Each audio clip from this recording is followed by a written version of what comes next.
Dan here, Scooterotica. Right, we've just had something a little bit different in today. If you watch the channel regularly, then you'll know that we traditionally work on vintage air-cooled two-stroke Vespa and Lambretta scooters.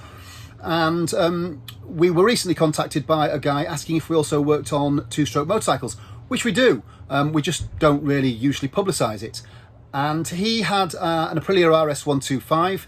It's a engine that he built himself, and he'd got some aftermarket arrow pipes on it and a panel filter, built the engine himself, and then he did what a lot of people do, in the world of scooters, in the world of motorcycles. He turned to the internet for some advice on jetting, and predictably he got all sorts of different information.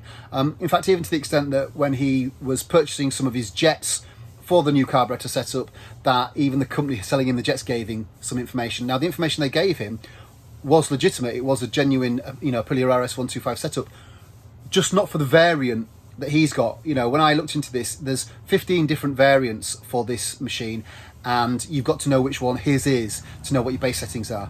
So what we did was we put it on the dyno, we ran it up, found out where was rich, found out where was lean, stripped the carb down, replaced those bits, got it in the ballpark setting, and then fine tweaked it from there. So he came in with a scooter, with a motorcycle which was running a bit rough in areas, a bit lean here, a bit rich there, and we've got that all ironed out for him. So here's a video of the Aprilia in action. It's really nice to do something a bit different.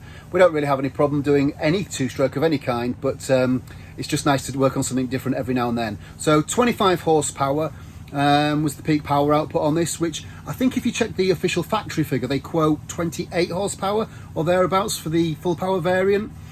And I assume that, like most, if not all manufacturers, they're quoting at the crank, because once you convert that to the rear wheel, then 25 horsepower sounds around right to me. But anyway, the more important thing for me is to get the air-fuel mix right, so that he's not seizing cylinders and holding pistons, which is a more important thing for me than any power output. So anyway, we got him into that safe zone, and he's gone off a happy guy. So here's a video of the machine in action, and I'll catch you on the next video.